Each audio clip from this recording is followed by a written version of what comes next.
Before we begin tonight, let's have prayer. Lord Jesus, we thank you for this time that we come together, Lord, as a church, as a family. And Lord, we have the word that is presented tonight. We ask, Holy Spirit, God, that you speak to us through what we read. Holy Spirit, guide us and direct us. Help us all to be faithful, Lord, to the calling that you have on our lives. And let us leave tonight wholly committed and wholly dedicated to your will and your purpose. And we pray this in Jesus' name. Amen. Amen. The conversation I want to have with you tonight, it comes from 2 Corinthians chapter 5, verse 17. Pembicaraan yang mau saya adakan dengan kalian hari ini datang dari 2 Korintus 5 ayat 17. In that verse, you can see that we're comparing the old versus the new. Di dalam ayat tersebut kita melihat bahwa ada perbandingan antara yang lama versus yang baru.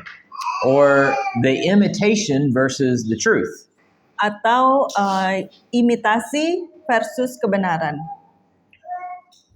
So let's look at the verse of scripture here. Therefore, if anyone is in Christ, he is a new creation. The old is gone, the new has come. Mari kita lihat di 2 Korintus 5 ayat 17. Jadi siapa yang ada di dalam Kristus, ia adalah ciptaan baru. Yang lama sudah berlalu, sesungguhnya yang baru sudah datang. Now, this is a verse that should be a blessing for all of us. Ini adalah ayat yang seharusnya menjadi berkat bagi kita semua. If anyone is in Christ, he's a new creation. Jadi untuk siapapun yang ada di dalam Kristus, ia adalah ciptaan baru. We are not a new creation if we claim to be Christians. Kita bukan ciptaan baru kalau kita mengklaim diri kita sebagai orang Kristen. We are a new creation when we are in Christ. Kita adalah ciptaan baru pada saat kita ada di dalam Kristus. And therefore our focus shouldn't be, oh, I go to the church or I do these things. But the question is, am I in Christ? Maka seharusnya fokus kita adalah bukannya kita datang ke gereja ataupun melakukan hal kekristenan lainnya, tetapi apakah kita ada di dalam Kristus? When you read the New Testament, you should kind of watch out for that phrase because you'll see it over and over and over again, in Christ or in Jesus. Di dalam perjanjian baru seharusnya kita bisa melihat kata-kata ini karena itu terus-menerus tertulis atau diulang di dalam Kristus, di dalam Kristus. It's a great thing to celebrate that God takes us as we were and then makes us a new creation. Adalah sesuatu yang seharusnya kita rayakan atau syukuri karena kita dijadikan baru di dalam Kristus. The old is put away, the old is gone, and now the new has come. Yang lama sudah berlalu dan sesungguhnya yang baru sudah datang. So I ask you the question, are you new? Jadi saya mau bertanya, apakah kalian sudah baru? I have a new shirt on tonight. Does anybody notice this is a new shirt? Saya pakai baju baru. You noticed? Apa Okay. ada yang menyadari bahwa ini baju baru? This is a new shirt. We picked it out. All right, Zoe approves. Stanley approves. We picked it out this week, and I really liked it, and I'm happy to wear it tonight. Ya, kami memilih baju ini minggu ini dan hari ini saya memakainya dan saya senang dengan baju ini. I'm the same old Joe, but I have a new shirt on. Saya Joe yang lama, tapi saya pakai baju baru. Sometimes people in churches are Christians and they are just the same old person with a new shirt on. Kadang orang-orang yang di dalam gereja sebenarnya seperti itu. Mereka adalah yang lama tetapi memakai baju baru. That isn't what we read here, though, is it? Itu bukan yang kita baca di sini, bukan? It says we're a new creation. Dikatakan bahwa kita adalah ciptaan baru. The old isn't around anymore. We didn't put something new on an old thing. we started over with a new creation. Yang lama sudah berlalu, kita tidak mengenakan yang baru pada yang lama, tetapi memulai sesuatu yang baru. The old is no more, so we don't have the old. We're not showing the old anymore. It's gone away. Yang lama sudah berlalu dan hilang, kita tidak mengenakan yang lama lagi. So I want to present to you the idea that there are two kinds of people, the old and the new. Jadi saya mau membicarakan mengenai ada dua hal yang berbeda, yang lama dan yang baru. Now we all claim to be part of the new, but that doesn't mean that we are. Mungkin kita mengklaim bahwa kita adalah bagian dari yang baru, tetapi belum tentu. Just this week, I was educated about somebody I didn't know about before. Minggu ini saya mempelajari tentang seseorang yang tentang hal yang baru yang sebelumnya saya tidak tahu. I learned about a missionary named C.T. Studd, and C.T. Studd, he said there were a lot of Christians that were like these imitations of actual Christians. Jadi saya belajar mengenai C.T. Studd, di mana C.T. Studd ini mengatakan bahwa ada orang yang mengatakan bahwa mereka Kristen, tetapi mereka bukan. He called them chocolate Christians. He said they're chocolate Christians because they melt easy and the only thing they're good for is to look pretty in a box. Dia memanggilnya Kristen coklat karena gampang meleleh dan mereka terlihat cantik di dalam kotak coklat. Is that what you are? Apakah itu adalah kita? All right, yeah, I like it. We need to be followers of Jesus who stand the test. Kita harus menjadi pengikut Yesus yang tahan uji. Paul said it like this in Romans chapter 14 and verse 4. Who are you to judge someone else's servant? To their own master, servants stand or fall, and they will stand, for the Lord is able to make them stand. Paulus berkata demikian di dalam Roma 14 ayat 4, siapakah kamu sehingga kamu menghakimi hamba orang lain? Entahkah ia berdiri atau jatuh, itu adalah urusan tuannya sendiri. Tetapi ia akan tetap berdiri karena Tuhan berkuasa menjaga dia tetap berdiri. So if you are a new creation and the old is gone and the new has come, the Lord will make you able to stand. Jadi kalau kalian adalah ciptaan baru, yang lama telah berlalu dan yang baru telah datang, Tuhan akan menjadikan kita tetap berdiri. Well, that doesn't mean the sun won't get hot and try to melt us or life won't give us pressure. Tidak berarti bahwa matahari tidak akan panas dan membuat kita meleleh, dan tidak berarti bahwa Tuhan tidak memberikan kita tekanan. But we are empowered by the Lord Jesus to be able to be strong when others melt. Tetapi kita diberikan kekuatan oleh Tuhan untuk tetap berdiri di mana yang lainnya mencair. That's because we're a new creation. Karena kita adalah ciptaan baru. We're not part of the old. We're brand new in Jesus. Kita bukan ciptaan yang lama, kita adalah ciptaan baru di dalam But I would Yesus. say there are a lot of people in churches today. They're living their whole life and they're appearing to live for Jesus, but really they're just living for themselves. Tetapi menurut saya banyak orang Kristen yang saat ini mereka terlihat mereka adalah bagian baru, tetapi sebenarnya mereka hidup untuk dirinya sendiri. And what that means is they're actually not Christians at all. Artinya mereka bukan Kristen sejati.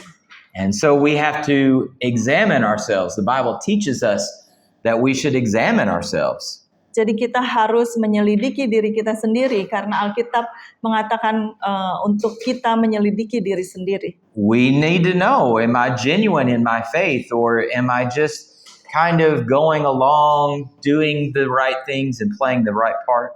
Kita perlu tahu apakah atau menguji diri kita sendiri apakah kita murni atau sejati atau kita hanya pura-pura. You know, it's really not very hard to be an imitation of a Christian. Tidak susah menjadi Kristen yang imitasi atau palsu. I mean, you know, you stand up when people stand up, you pray when people pray, you sing when people sing. Kita berdiri pada saat yang lain berdiri, kita memuji pada saat yang lain memuji, kita bernyanyi pada saat yang lain bernyanyi. I mean, if somebody asks you a question about the Bible, about half the time, if you say Jesus, you're probably going to be right. Kalau ada yang bertanya tentang Alkitab dan kalian menjawab tentang Yesus, mungkin akan benar. So a lot of people, they kind of just make their way along, and they don't really. Maybe they're half committed and they're half not committed, which is really not committed. Dan mereka mungkin setengah berkomitmen dan setengah lagi tidak berkomitmen, yang sebenarnya sama saja dengan tidak berkomitmen sama sekali. So what I want to do tonight is I want to compare what old and new actually are. Jadi saya mau membandingkan apa itu baru, yang lama dan yang baru malam ini. I have a new shirt on, like I just said, right? Saya punya baju baru seperti yang tadi saya bilang. But you may not really know it's a new shirt unless you saw another shirt like it that was old. Tetapi mungkin kalian nggak akan tahu kalau ini baju baru kalau kalian belum pernah melihat baju saya yang lama. And then it would be really easy for you to say, oh, well, that's the new one, that's the old one. Kalau seperti itu, kalian akan dengan sangat mudah mengenali mana yang baru, mana yang lama. So whatever it is, we put two things together, the old and the new, and it becomes very clear. Jadi kita harus membandingkan yang lama dan yang baru supaya itu terlihat jelas. So first what I want to do is I want us to look at what we were as an old creation or an old person apart from Christ. Pertama kali yang saya mau kita lakukan adalah melihat apa itu yang lama. Yeah, so I just remind you again there in 2 Corinthians 5:17. Therefore, if anyone is in Christ is the key. Jadi kuncinya di 2 Korintus 5 ayat 17 adalah di dalam Kristus, itu adalah ciptaan baru. So if I'm in Christ, I'm a new creation. If I'm out of Christ, I'm not. Jadi kuncinya adalah kalau kita di dalam Kristus, kita adalah ciptaan baru, tetapi kalau kita di luar Kristus, kita bukan ciptaan baru. So the first thing we're going to look at is the old side. Jadi bagian yang pertama kita mau lihat adalah yang lama. What does the Bible tell us about the old? Apa yang Alkitab katakan tentang yang lama? First, it tells us that we belong to the devil. Yang pertama adalah kita milik yang lama adalah milik iblis. You belong to your father, the devil, and you want to carry out your father's desires. Kamu berasal dari bapamu si iblis dan kamu ingin melakukan keinginan-keinginan bapamu. So how does that look in practice? Like we're thinking about things that benefit us, sinful things that we want to do? Jadi seperti apa yang tertulis di dalam Alkitab ini? Yaitu pada saat kita memikirkan kepentingan kita atau keinginan kita sendiri. I had a father who, when he told me to do something, I knew I needed to do it. Saya punya seorang ayah yang pada saat ayah saya melakukan sesuatu, saya tahu bahwa saya harus menurutinya.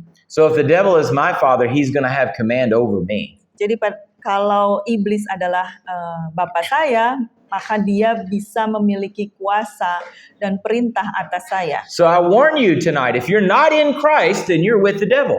Jadi saya peringatkan kalian semua bahwa kalau kalian tidak di dalam Kristus, kamu adalah bagian dari iblis. Don't think that you can dance on the line. I'm with Jesus now, but maybe tomorrow I'll be kind of in myself. Jadi jangan berpikir bahwa kita bisa menari-nari pada saat hari ini kita ada di dalam Kristus, tetapi besok kita memikirkan keinginan kita sendiri. All right, let's look at the next thing that we can see when we're apart from Christ. Kita lihat yang selanjutnya, bagaimana kalau kita tidak di dalam Kristus? 2 Corinthians, we are blind to the truth. We are blind to what is right. Yang lama adalah buta akan kebenaran. The God of this age has blinded the minds of unbelievers. 2 Corinthians 4:4. 2 Korintus 4 ayat 4. Ilah zaman ini telah membutakan pikiran orang-orang yang tidak percaya. So that they cannot see the light of the gospel of the glory of Christ, who is the image of God. Supaya cahaya Injil tentang kemuliaan Kristus yang adalah gambaran Tuhan tidak bersinar bagi mereka. And we talk to people like this all the time when we're meeting people.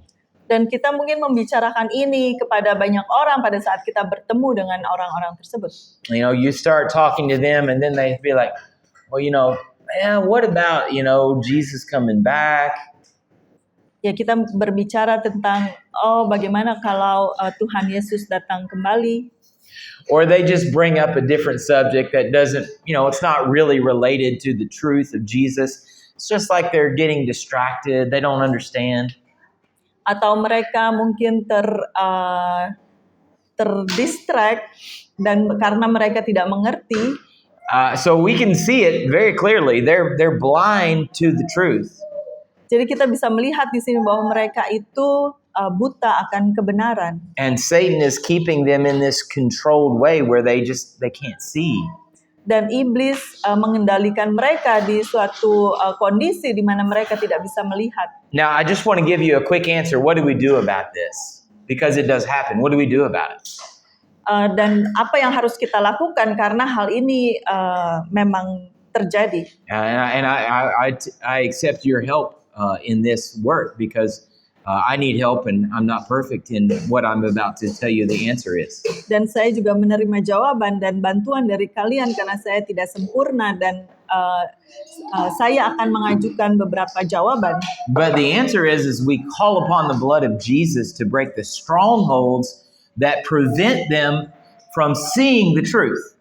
Jadi jawabannya adalah kita meminta darah Yesus untuk memutuskan atau menghancurkan siasat-siasat dan benteng-benteng yang dibuat oleh iblis itu.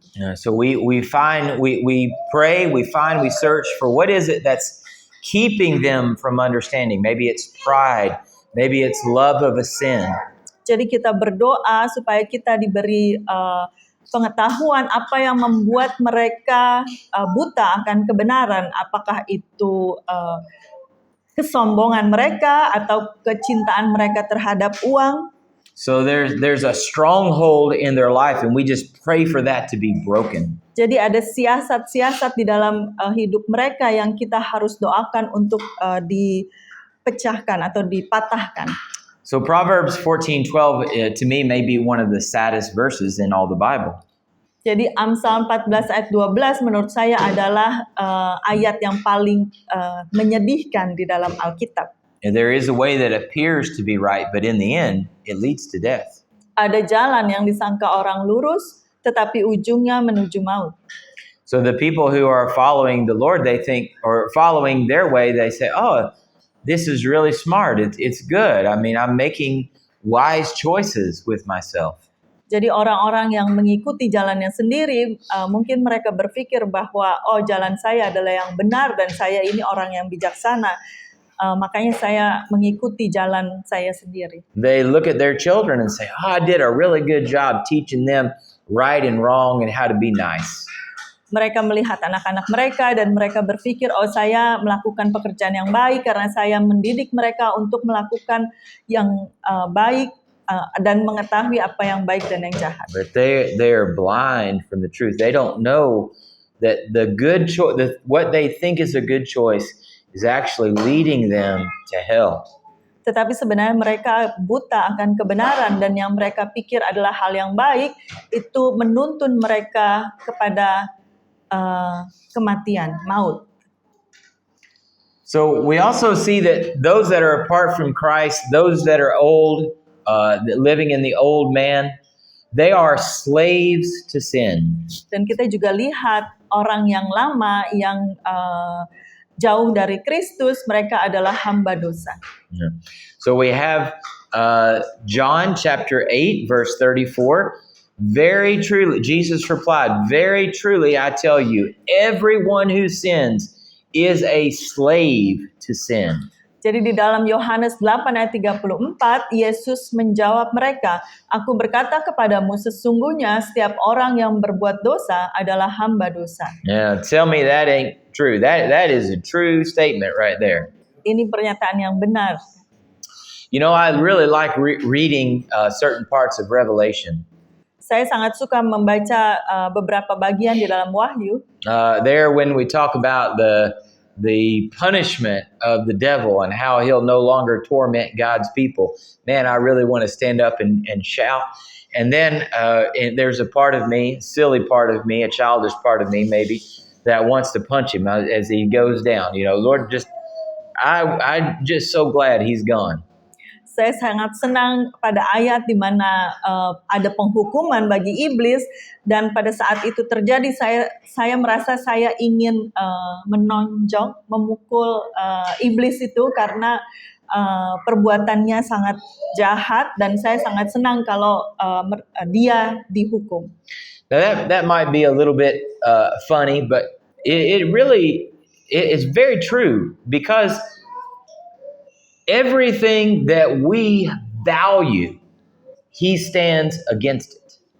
Mungkin lucu, tetapi ini adalah benar karena apapun yang berharga bagi kita itu selalu ditolak atau selalu diserang oleh iblis. And sin comes in and corrupts everything that is lovely and right. Dan dosa itu merusak atau melanggar semua yang benar. So whenever there's a corruption in something that's good, we know the source.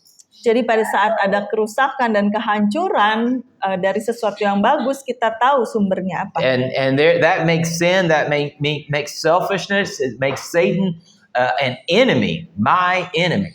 Jadi itu menjadikan dosa, iblis, dan keegoisan adalah musuh saya. And it's no wonder Jesus cried out, "Get behind me, Satan." Pantas saja Yesus berseru kepada Petrus pada saat itu, Satan pergi dari saya. We also read in the book of Acts in 8:23, "For I see that you're full of bitterness and captive to sin." Dari Kisah Para Rasul 8 ayat 23, sebab kulihat bahwa engkau berada dalam kejahatan yang pahit dan terikat dalam kejahatan. Isn't this very true of all of those who are apart from Christ? Bukankah ini sangat benar untuk berlaku pada orang-orang yang jauh dari Kristus? Full of bitterness. Penuh dengan kepahitan. Captive, imprisoned, unable to have freedom because of sin. Terbelenggu dan terikat, tidak bisa memperoleh kebebasan karena dosa. So we meet people like this, we see that their lives are focused on who they're angry at, who they're mad at for what happened.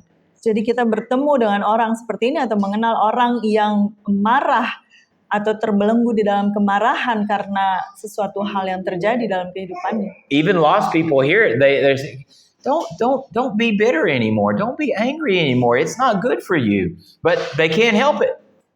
Bahkan orang yang percaya pun bisa bilang bahwa jangan kepahitan, jangan marah, tetapi mereka tidak bisa lepas dari itu. And maybe they learn to bury it. I mean, burying feelings is a common practice in people in the world, dealing with it in some way, but it's there in the right moment, it comes out. Tapi, bitterness does. Ya, mungkin mereka menutupinya atau mengubur kepahitan itu, tetapi tidak hilang, hanya ditutupi dan mungkin suatu saat akan terbuka. Yeah. So we see there's in those that are apart from Christ, there's no hope. They're a slave. Jadi kita lihat bahwa mereka yang jauh dari Kristus itu nggak punya harapan. Mereka adalah hamba dosa. One more verse from Psalm 107:10. Some sat in darkness, in utter darkness. I love when the Bible does that for us. Amen. It's not just like, it's dark outside. No. It's utter darkness. Prisoners suffering in iron chains. Di Mazmur 107 ayat 10 dikatakan mereka yang duduk dalam kegelapan dan kelam maut yang terikat dalam kesengsaraan dan besi. Jadi bukan hanya kegelapan tetapi kelam maut, kegelapan maut. She did good, y'all, didn't she? Yeah. So there's no rescue, there's no hope, and they have nowhere to go. Jadi tidak ada pertolongan, tidak ada harapan, tidak ada jalan keluar. So we also know that those that are apart from Christ are hopeless and miserable in the lost condition that they're in.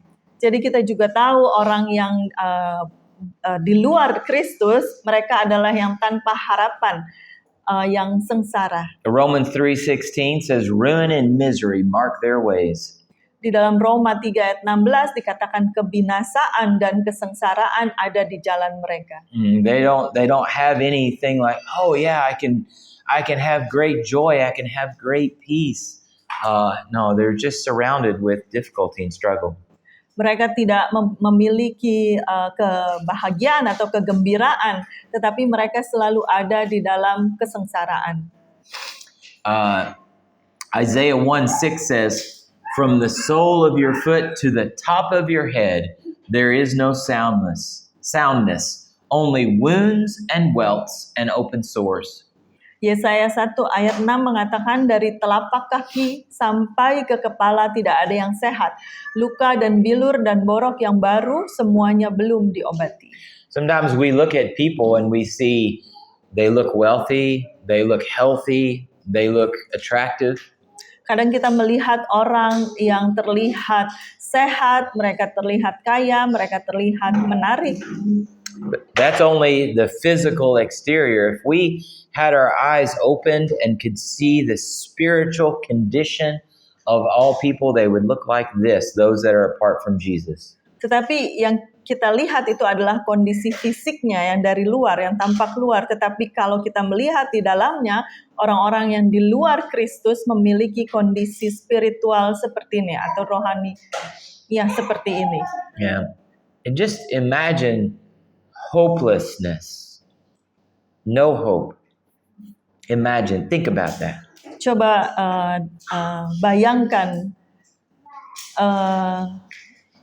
Think about what it feels like to be hopeless. bayangkan bagaimana rasanya tanpa harapan atau tidak memiliki harapan. When you're in Christ, you don't know that feeling. Saat kita di dalam Kristus, kita tidak tahu rasanya. I'll say that again. When you're in Christ, you don't know what it means to be without hope. Saya katakan sekali lagi, kalau kamu di dalam Kristus, kamu tidak tahu rasanya tidak ada harapan. Isn't that special? Isn't that amazing? Bukankah itu luar biasa? We always have an advocate, and that advocate is there at the side of the Father speaking on our behalf. Kita selalu memiliki pengacara yang duduk di sebelah kanan Bapa untuk membela kita. What an amazing blessing it is to know the Creator of all things, to know Christ.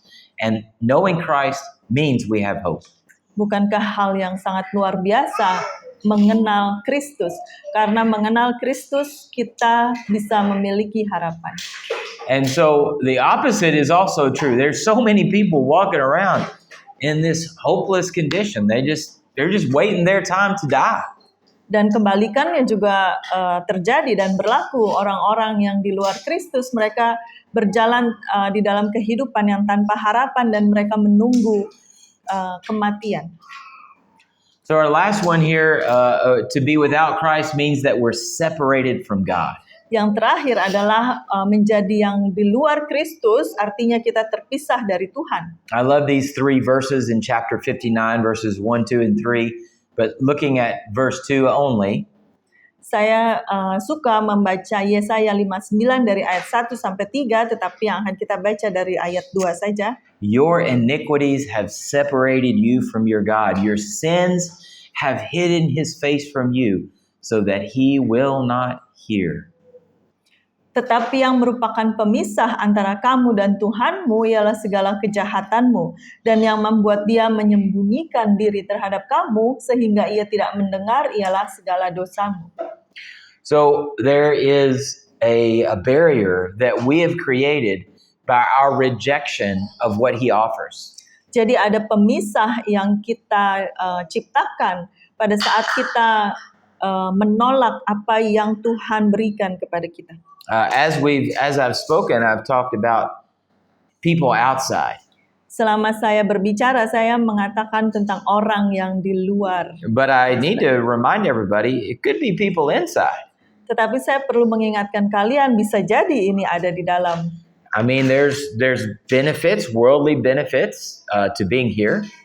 Iya, memang mungkin ada keuntungan duniawi untuk menjadi untuk ada di tempat ini. Not just here, but in many different churches. Tidak hanya di tempat ini, tetapi di gereja yang lain. And many pastors, preachers, teachers, many Christians look at the other people who say they are Christians around them, and they see these things.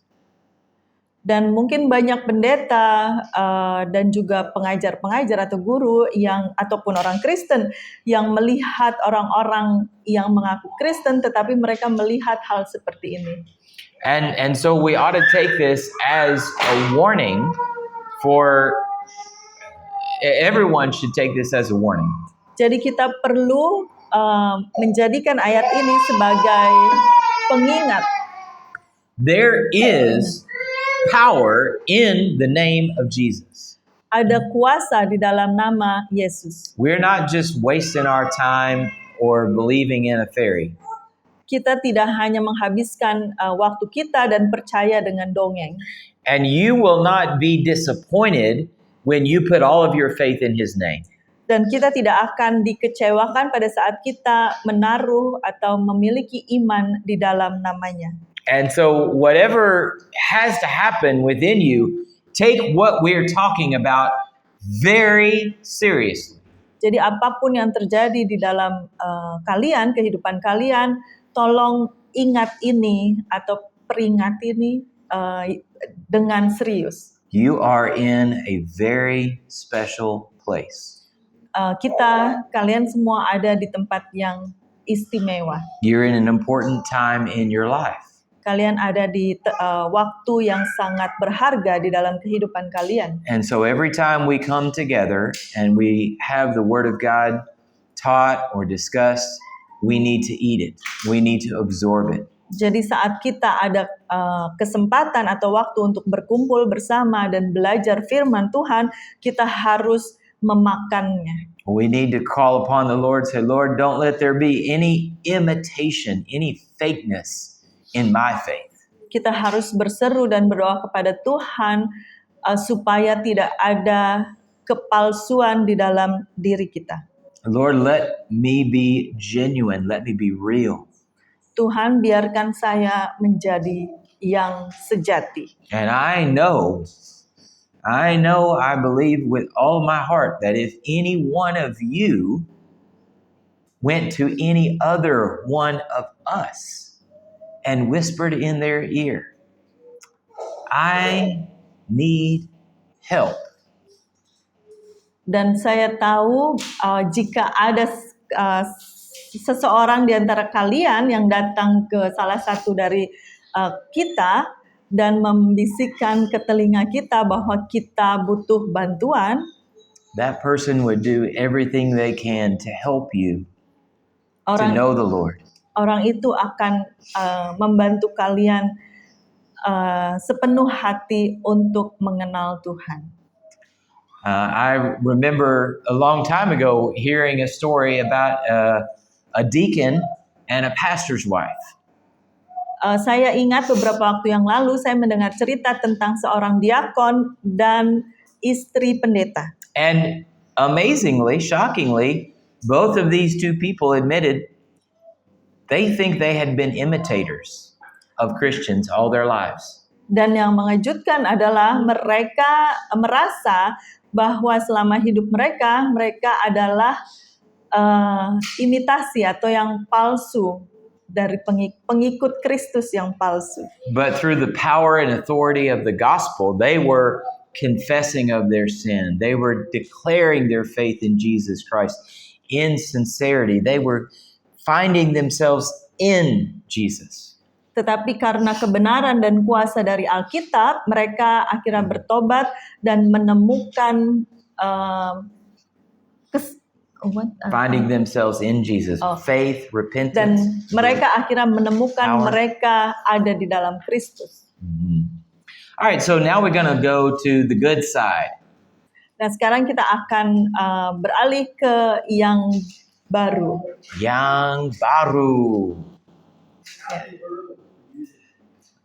All right, so first of all, as those who are in Christ, we belong to the Holy Spirit. Jadi yang pertama, mereka yang ada di dalam Kristus, mereka adalah milik Roh Kudus. Do you not know that your bodies are temples of the Holy Spirit who is in you, whom you have received from God? You are not your own.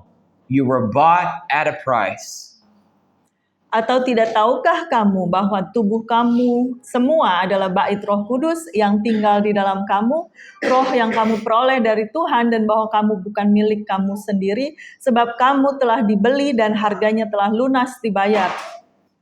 So the Holy Spirit is active and at work inside of us. Jadi Roh Kudus itu aktif dan ada di dalam roh jiwa kita. And it's one of those crazy things. It's like you're taking a trash can and you're putting the best food that you can find in the world inside the trash can.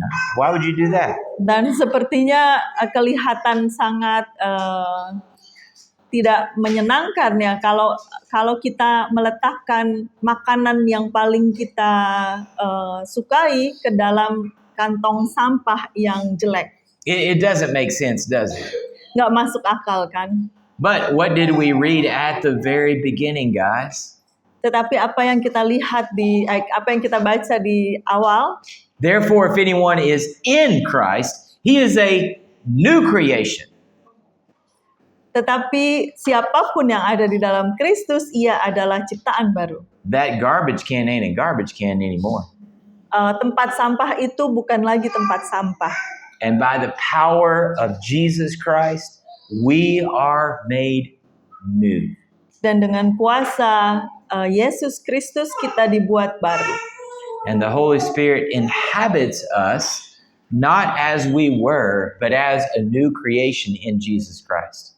Dan Roh Kudus diam di dalam kita bukan sebagai yang lama tetapi yang sudah diperbarui.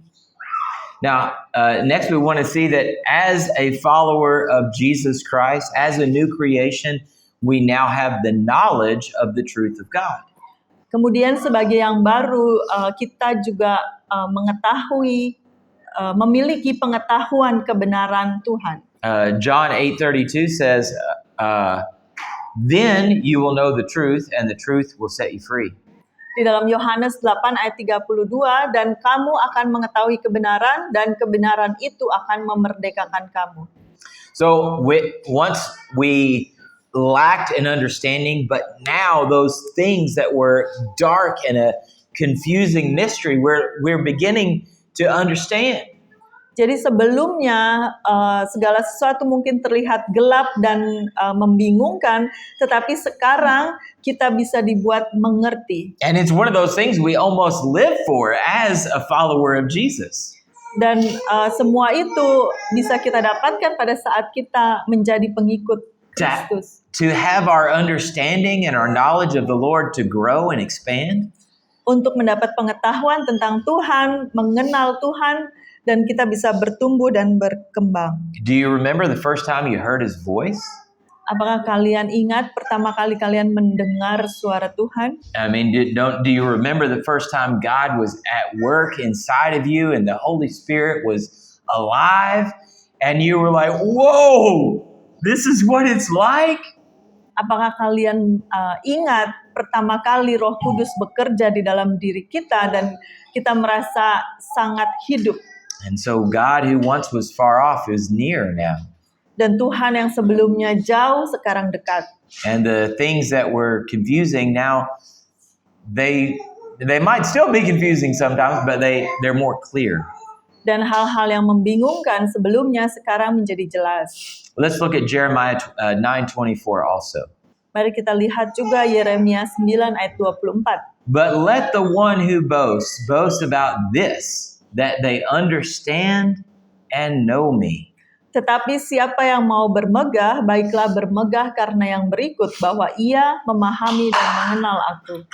That's so different than the world, isn't it? Ini sangat berbeda dengan dunia, bukan? What does the world boast about?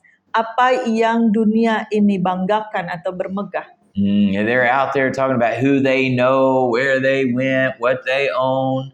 Mereka selalu membicarakan apa yang mereka tahu, apa yang mereka miliki. Maybe the next time somebody boasts like that, we ought to just remember this. Holy Spirit, remind us of this verse. Mungkin pada saat seseorang bermegah atas hal tersebut, kita berdoa dan meminta kepada Tuhan untuk diingatkan akan ayat ini. That's pretty cool, but I know Jesus Christ. Ya, mungkin hal itu keren, tetapi saya mengenal Yesus Kristus. That's pretty awesome, but I've had the mysteries of the gospel and the nature of God revealed to me. Ya, mungkin hal itu semua bagus, tetapi saya memiliki pengetahuan atau tentang misteri tentang Tuhan, dan Tuhan telah membukakannya bagi saya. I'm pretty sure that will create an interesting response, right? Saya yakin pasti pada saat mereka mendengar itu, mereka akan merespon dengan. But I think this verse is made for that kind of response. Let us boast about the things that God has shown to us. Ya, tetapi memang seharusnya kita memperoleh respon seperti itu karena kita mau bermegah terhadap Tuhan. So what else do we have in Christ? We're able to be freed from sin to life in Christ. Jadi yang kita dapat juga pada saat kita ada di dalam Kristus adalah kita bebas dari dosa. So once sin totally controlled us, jadi sebelumnya dosa itu memiliki kendali penuh terhadap kita. but now that power has gone, and we were at one time dead, and now we're alive. Tetapi sekarang kuasa itu sudah hilang, dan sebelumnya kita mati, tetapi sekarang kita hidup. Romans 6:11 says, "Count yourself dead to sin, but alive to God in Christ Jesus." Roma 6 ayat 11, demikianlah hendaknya kamu memandangnya bahwa kamu telah mati bagi dosa, tetapi kamu hidup bagi Tuhan dalam Kristus Yesus. And then looking at John 8:34 through 36 again. Dan juga di dalam Yohanes 8 ayat 34 dan 36. Jesus replied, "Very truly I tell you, everyone who sins is a slave to sin. Now a slave has no permanent place in the family, but a son belongs to it forever. So if the Son sets you free, you will be free indeed." Jadi Yesus menjawab, setiap orang yang berbuat dosa adalah hamba dosa. Hamba tidak tinggal di dalam rumah, tetapi anak tetap tinggal. Jadi apabila anak itu memerdekakan kamu, kamu pun benar-benar merdeka. And this is one of those amazing transitions that God is doing here. Dan ini adalah salah satu perpindahan yang luar biasa yang Tuhan kerjakan. Jesus came around and he found us. He found where we were. He spoke into our lives the words of life. Yesus datang dan dia menemukan kita, dia berbicara di dalam hidup kita. And the imagery in my mind, where did he find us? We were down in a dungeon, chained to a wall. Dan di dalam bayangan saya, di mana Yesus menemukan saya adalah di dalam penjara, di mana saya terikat oleh chain, held captive to the wall. Rantai, attached di mana saya terikat di rantai dan juga di tembok. And by the power of his work, He was able to set us free. Dan dengan kuasa pekerjaan Yesus kita dilepaskan, kita dibebaskan. Using this imagery, he took us by the hand. He led us up the stairs and out of the dungeon, out of the castle. Dan di dalam bayangan itu Tuhan Yesus mengambil tangan kita dan kita dibebaskan dari bawah tanah, dari penjara itu. And we saw the vision around the castle that was there. Beautiful place. Dan kita melihat penjara itu ada di dalam istana yang bagus. We saw things our eyes had never seen before because we'd always been in that dungeon. Kita melihat hal-hal yang indah yang tidak pernah kita lihat sebelumnya karena kita ada di dalam penjara. And we turn to Jesus, we say, Jesus, thank you. Thank you so much for freeing us. Now I'll go out and find my place in the world. I'll do whatever I can. Dan kita bilang ke Tuhan Yesus, terima kasih karena Engkau telah membebaskan saya dan sekarang saya mau keluar ke dunia dan melakukan apa yang saya mau. That sounds amazing, doesn't it? Itu terdengar menyenangkan, kan? But it's not over yet. Tetapi belum selesai. Because Jesus said, no, that's not where you're to go. You don't live out in the world.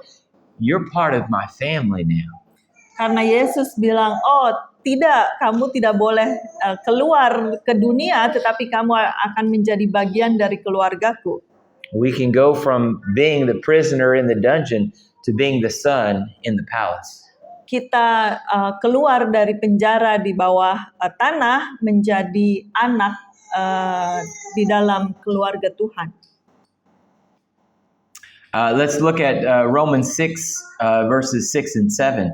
Our old self was crucified with him so that the body ruled by sin might be done away with, that we should no longer be slaves to sin, because anyone who has died has been set free from sin. Mari kita lihat di Roma 6 ayat 6-7. Karena kita tahu bahwa manusia lama kita telah turut disalibkan supaya tubuh dosa kita hilang kuasanya, agar jangan kita menghambakan diri lagi kepada dosa. Sebab siapa yang telah mati, ia telah bebas dari dosa. It's the same message that we read there in 2 Corinthians, right? The old is gone and the new has come. Ini pesan yang sama di 1 Korintus tadi, yang lama sudah berlalu dan yang baru sudah. Jesus is working a complete change in our lives. Jadi Tuhan Yesus itu mengerjakan perubahan yang total di dalam hidup kita. So I've got 2 more to go, but let's pause just for a second. Jadi ada 2 hal lagi, tetapi mari kita pause sebentar. Are you the same person in a new shirt? Apakah kalian orang yang sama tetapi di baju yang baru? Or are you a new creation? Atau apakah kalian ciptaan baru? Amen. Amen. Amen. Let's look at the next one here. There is fruitfulness now in our lives. Mari kita lihat selanjutnya, itu ada kehidupan yang berbuah. And I love that we have the understanding not just of what God has done, but now what is ahead of us. Dan saya senang di sini karena kita bisa lihat tidak hanya apa yang Tuhan kerjakan, tetapi apa yang ada di depan kita. Now I have heaven ahead of me.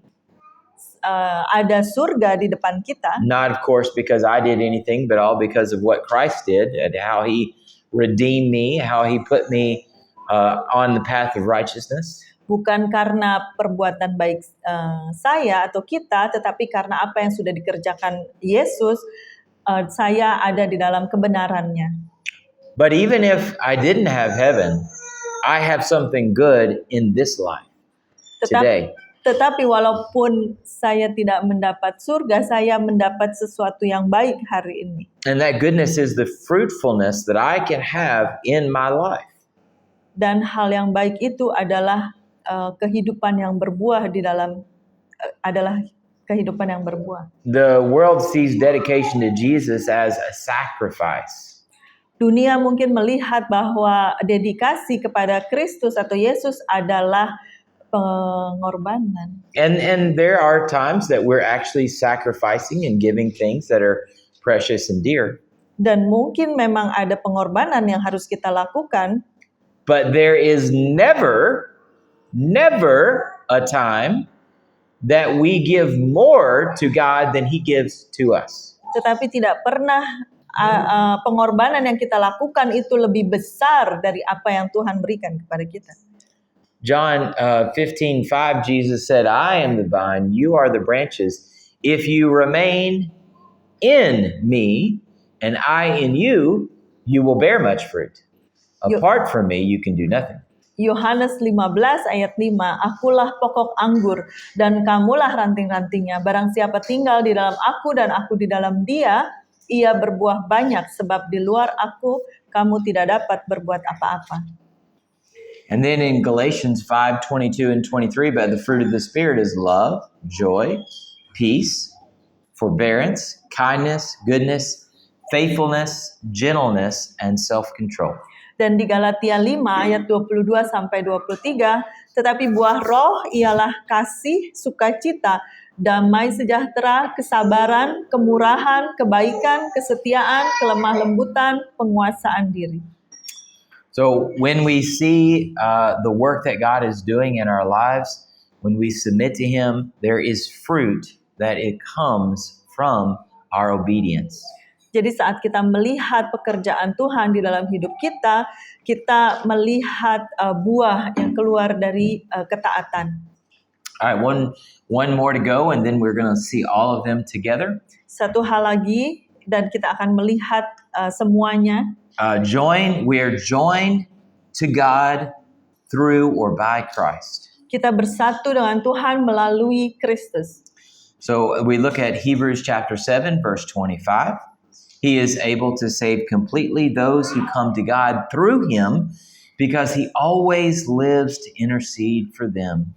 Di dalam Ibrani 7 ayat 25, karena itu ia sanggup juga menyelamatkan dengan sempurna semua orang yang oleh dia datang kepada Tuhan, sebab ia hidup senantiasa untuk menjadi pengantara mereka. Jesus is being the intermediary between us and God. Tuhan menjadi pengantara antara kita dan Yesus menjadi pengantara antara kita dan Tuhan. And that's why when I should be smashed by a just and holy God, I am not smashed. Jadi saat saya seharusnya dihukum oleh Tuhan yang Maha Kudus, saya tidak dihukum. Because His Son is speaking to Him, and I have upon me the blood of His Son. Karena anaknya berbicara untuk saya dan karena saya memiliki darah anaknya. And therefore I've been joined to God through the work of Jesus Christ. Sehingga saya bersatu bersama Tuhan melalui pekerjaan Yesus Kristus. So then we have John 17:21. I pray that they will all be one, just as you and I are one. As you are in me, Father, and I am in you, and may they be in us, so that the world will believe you sent me. Dan di Yohanes 17 ayat 21, supaya mereka semua menjadi satu, sama seperti Engkau ya Bapa di dalam aku dan aku di dalam Engkau, agar mereka juga di dalam kita, supaya dunia percaya bahwa Engkaulah yang telah mengutus aku.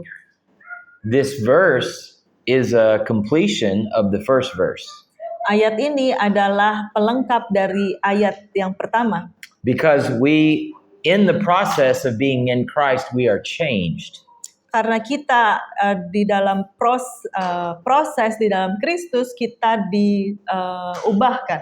Being in Christ is being in the Father, and being with Him is being changed, and that change has an impact in the world. Di dalam Kristus itu sama dengan kita juga ada di dalam Bapa, dan pada saat kita ada di dalam Bapa, kita ada perubahan di dalam diri kita untuk berdampak kepada dunia. All right, let's look at all of these together. Mari kita lihat semuanya secara bersama-sama. So when I was apart from Christ, I belonged to the devil. Jadi pada saat saya ada di luar Kristus, saya milik iblis. But with Christ, I belong to the Holy Spirit. Tetapi di dalam Kristus, saya milik Roh Kudus. In my old condition and state, I was blind to the truth. Di dalam kondisi saya yang lama, saya buta akan kebenaran. So always kind of wondering and questioning what and if and maybe, not understanding. Selalu bertanya-tanya mengenai apa dan mengapa, tidak di dalam pengertian. But now that I'm in Christ, I have the knowledge of the truth of God. Tetapi saat sekarang saya ada di dalam Kristus, saya memiliki pengetahuan tentang kebenaran Tuhan. And that knowledge does not it doesn't stop. It continues to grow and develop, and God reveals Himself to us. Dan pengetahuan itu tidak berhenti, tapi selalu ada pengertian baru yang Tuhan bukakan kepada saya. Once I was imprisoned, I was a slave to sin and couldn't get out. Pada saat saya ada di dalam penjara, saya adalah hamba dosa. But now I've been freed from the power of sin to condemn me. Tetapi saya sekarang bebas dari kuasa dosa yang menghakimi saya. Once I was hopeless and miserable in my lost condition. Sebelumnya saya tanpa harapan dan sengsara di dalam kondisi saya yang sebelumnya. There was nothing for me to do. There was nothing to be happy about. There was no joy. Tidak ada pengharapan, tidak ada sukacita. That's why we have such a problem in the world with suicide. So many people taking their own lives. Itulah kenapa sebabnya banyak bunuh diri. And in truth, many people are just covering up their hopelessness with things and activity and just trying to forget the reality of how they feel. Dan sebenarnya mereka juga mungkin berusaha menutupi ketidakberdayaan mereka atau tanpa harapan mereka. But in Christ there is fruitfulness. In Christ there is joy. There is the opposite of hopelessness. There is eternal hope. Tetapi di dalam Kristus kita berbuah dan ada pengharapan yang kekal. Once there was a gulf between us and God that was so great we could never see to the other side. We could never imagine even approaching or touching Him. Sebelumnya ada jarak di antara kita dengan Tuhan dan kita tidak bisa menghampirinya. And our Muslim neighbors that live all around us, they see God as so holy and great that He's unapproachable. Tetangga Muslim kita melihat bahwa Tuhan sungguh sangat kudus dan jauh dari mereka dan mereka tidak bisa menggapainya. They keep doing everything they do day after day, just hoping that maybe it's enough. Mereka terus melakukan segala ritual mereka hari demi hari dan berharap bahwa apa yang mereka lakukan cukup. But in Christ, those who were far off have been brought near. Tetapi di dalam Kristus mereka yang jauh sudah didekatkan. And now I can have a home with the Lord Himself. Dan sekarang saya bisa memiliki rumah bersama Tuhan. As we read, now I can become a part of His family. Dan seperti yang saya baca, saya bisa menjadi bagian dari keluarga Tuhan. And so we look at these two things and we see a clear difference between the old and the new, being apart from Christ and in Christ. Jadi kita melihat dengan jelas apa bedanya antara yang lama dan yang baru, di luar Kristus dan juga di dalam Kristus. And so I don't know how to say it any other way, but be in Christ. Dan saya mau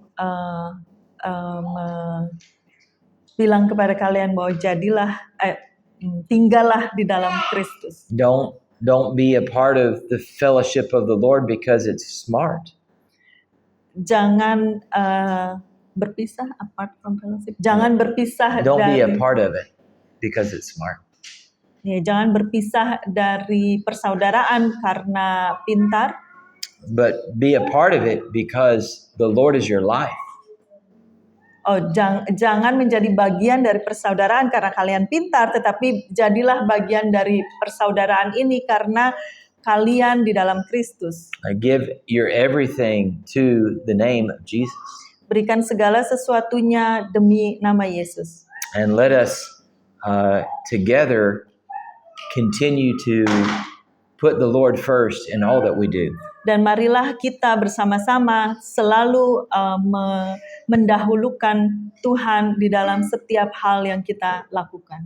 That when we worship the Lord, when we serve the Lord, when we love one another, we're doing it all in Jesus. Jadi saat kita menyembah Tuhan, kita mengasihi sesama yang lain, itu karena kita ada di dalam Kristus. And I'll end just with this one more statement. Dan saya mau mengakhiri dengan satu pernyataan ini. True love in Jesus means that you want everyone else to know that love. Kasih sejati di dalam Kristus itu artinya adalah kalian ingin semua orang ada di dalam kasih itu. And all of us that love Jesus would do anything to help another person be assured and confident of that love. Dan orang yang mengasihi Tuhan itu akan membantu siapapun yang membutuhkan untuk memberi jaminan bahwa mereka memiliki atau merasakan kasih itu. Don't look like you're in Jesus, but be in Jesus. Jangan menjadi sama seperti Yesus, tapi jadilah di dalam Yesus. Father, we're grateful, Lord, tonight for your goodness, for the love that you have for us. And Lord, we just thank you that we can call upon